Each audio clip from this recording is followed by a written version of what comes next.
Chrétiens, vous le savez, nous sommes tous pécheurs. Lisez Romains 3, verset 23.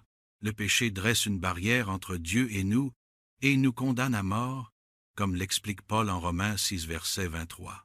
Mais heureusement, Jésus joue le rôle d'avocat pour tous ceux qui ont foi dans son sacrifice rédempteur.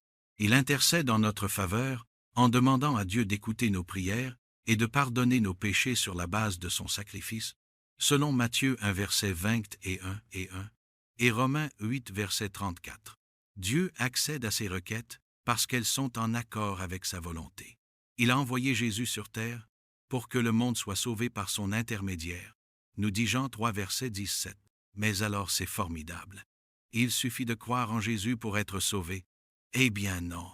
Certes, croire en Jésus est nécessaire pour obtenir le salut. Mais ce n'est pas suffisant. Lisez ces versets en Actes 6, versets 30 et 31. De plus, Jacques nous dit, « De même que le corps sans esprit est mort, de même aussi la foi sans œuvre est morte. » Jacques 2, verset 26. Mais alors, dans ce cas, que devons-nous faire pour être sauvés? La réponse est simple. Nous devons apprendre à connaître Jésus et son Père, Jéhovah, selon Jean 17, verset 3. Nous devons bien sûr avoir foi en eux, selon Jean 12, verset 44 et 14, verset 1. Évidemment, il nous faut démontrer notre foi en obéissant à leurs commandements, comme cela est dit en Luc 6, verset 46 et 1 Jean 2, verset 17. D'ailleurs, Jésus a enseigné que ce ne sont pas tous ceux qu'il appelle Seigneur qui seraient sauvés, mais uniquement ceux qui font la volonté de son Père qui est au ciel.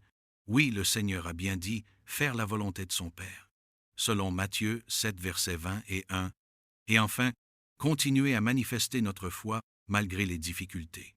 Jésus l'a clairement fait comprendre quand il a déclaré « Celui qui aura enduré jusqu'à la fin sera sauvé » Matthieu 24, verset 13. Fin de ce mini-discours. À très bientôt, les amis.